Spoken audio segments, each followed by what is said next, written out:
all morning. The Fox 61 Morning News starts now. And right now at 6 o'clock, a racist message was found inside a bathroom at Ram High School. And now the community is coming together to talk about why this happened. And one Connecticut city is warning people about a recent rise in deadly overdoses. What you need to know. Also, the president expected to take the podium in the U.S. House to update the country in tonight's State of the Union address. We've got a preview ahead. Good morning. Happy Tuesday. Thanks for starting yours off here at Fox 61 America Areas. And I'm Tim Lammers. Good morning to you. Let's get right over to Matt Scott so you can plan your day here as the temperatures are getting milder. Still below freezing, I think, in a lot of spots in Connecticut. Yeah, right it's now. actually, so we had clear skies last night, which, by the way, was great if you wanted to check out the green comet. The last night being clear. It's the first time we've had a good opportunity. No, but I want to see it. Yeah, it was. We went hunting for it. We came up empty, but we had the best night to do it. Now, because of that, temperature's a little cooler this morning, but it's overall a familiar forecast where temperatures are mild. A little rain tonight, maybe a touch of mixing on the north border. Not worried about that. And then mild down the line in the 7-day. Your current temperatures reflecting the clear skies, down to 21 in Torrington, Waterbury. That's the closest to normal we've seen in quite some time. 22 in Danbury. We're at 27 in Hartford, 28 in New Haven. Flow is out of the northeast. There's a light wind there, so a little more off for the wind chill. There's a front there, although you can see there's a gap between St. Louis and where the heart of this system is. We're going to get this line coming through later on tonight. That'll translate into some rain showers. We're going to be close enough that maybe we'll get a little mix. You'll see that on the guidance. This is what we're talking about. This is about as we're going to bed. Some showers. North, high ends, high elevations.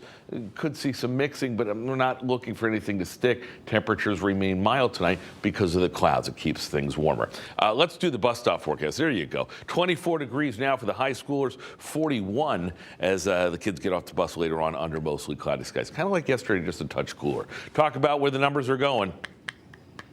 Definitely doesn't look like February, that's for sure. Details coming up. Lauren Zenzi with a look at traffic. Good morning, 6:02. Good morning to you, Matt. Good morning, everyone. I like the sound of that. That means that hopefully temperatures are going up, and that's exactly what I like to see. Hopefully the drive times stay down, though. As we take a look in the Hartford area right now, 9184 Route 2 moving smooth. In and out of the capital city, things are looking good. No construction out there. Taking a live look out in Hartford, I-91 north and southbound right near exit 27 Airport Road, moving smoothly. Over in Manchester, same thing following suit. I-84 east and westbound right near Buckland Hills Drive, looking good for the morning commute this morning. Out in Waterbury, all green, 84 east and westbound in and out of the Mixmaster, looking great, and Route 8 is moving smoothly as well as you head down towards New Haven and then Fairfield County. Taking a look in Fairfield, we are starting to see that heavier volume start to ramp up on I-95 southbound. New Haven looking great. The Merritt Parkway over in New Canaan, that construction has cleared on the northbound side of the Merritt. So that is some good news there. We'll check back in on the roads coming up at 6:30. For now, Tim and Eric, I'll send things back over to you. Good morning. Good morning to you. Lauren, thank you. Ram High School is holding a community meeting tonight after a racially charged message was found in a bathroom there. And this is the second time in the last few months something like this has happened. Fox 61's Brooke Griffin is live at the school in Hebron with the latest. Brooke, good morning.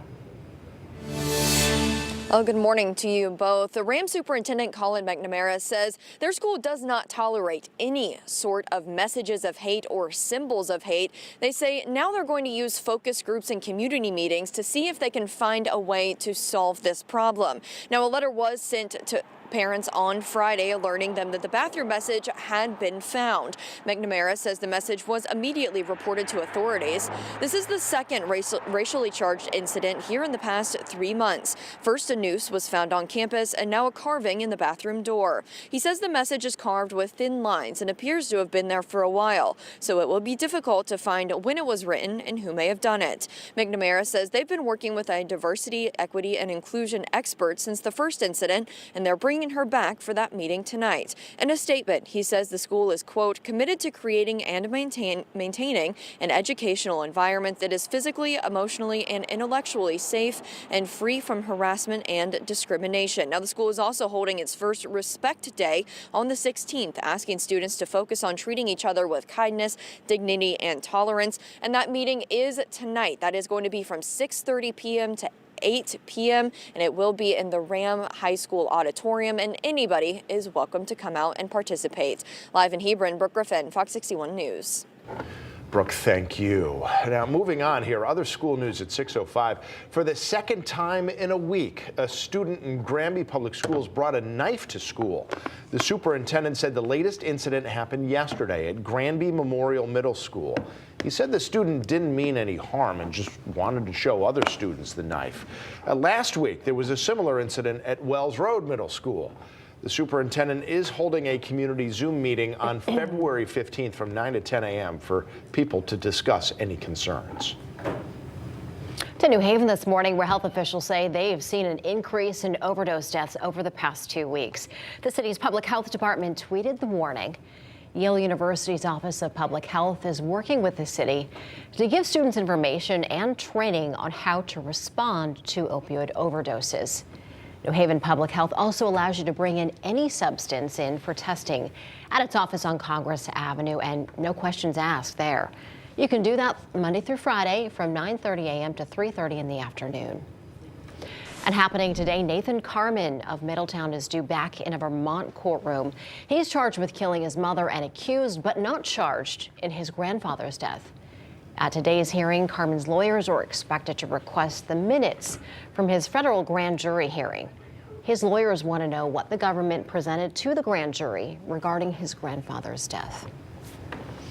Happening tonight, President Joe Biden is set to deliver his second State of the Union address to a joint session of Congress. Fox 61's Angelo Bavaro is here with us in the studio with a preview of what we can expect to hear tonight. Good morning. Tim, Erica, good morning. President Biden is expected to offer a reassuring assessment of the nation's condition rather than roll out any flashy policy proposals. And this comes as he looks to overcome pessimism in the country and concerns about his own leadership. The backdrop for this year's State of the Union looks much different than 1 year ago. The president will speak to a divided Congress after voters handed control of the House to Republicans during those midterms. Now, for those issues at home, President Biden will likely touch on concerns over gun control and crime rates, but also police reform after the horrific death of Tyree Nichols in Memphis. Another big topic, the economy, of course. On that front, there is the looming debt ceiling showdown, plus government spending and inflation are impacting Americans' wallets. Overall, 45% of voters approve of the president's job performance, but that's down from a high of 54% who approved at his 100-day mark back in April of 2021. That drop in approval ratings underscores the importance of tonight's speech, where millions of viewers will also be evaluating if the president deserves 4 more years at the White House. He's got to show command of this podium. That's the most important thing he can do in terms of his presidential potential run. Yeah, I want to talk to the American people and let them know the state of affairs, what's going on, what I'm looking forward to working on from this point on. And on those issues overseas, the president expected to ask lawmakers to continue to support Ukraine against Russia as that war nears the 1-year mark. And then, of course, there's the issue of the growing tensions with China following that spy balloon spectacle in the skies this weekend. Arkansas Governor Sarah Huckabee Sanders will deliver the Republican response after the president's address. And for live coverage of tonight's State of the Union address, we'll have that for you on Fox 61 and Fox 61 Plus. Erica, back to you. All right, Angelo, thanks so much. And to a Fox follow-up now in New Haven, where Mayor Elicker gave the annual State of the City address. Mayor Elicker says he has a positive outlook for New Haven's future, citing recent gains in economic growth and affordable housing. But he also recognized that the city has a long way to go.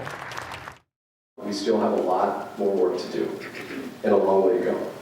But my commitment, and I know our collective commitment as public servants and as people, is we always be honest with each other and straightforward about the problems we face. Well, Mayor Elicker also talked about the recent uptick of homicides in the city, saying public safety is one of the top priorities they'll be focusing on in 2023.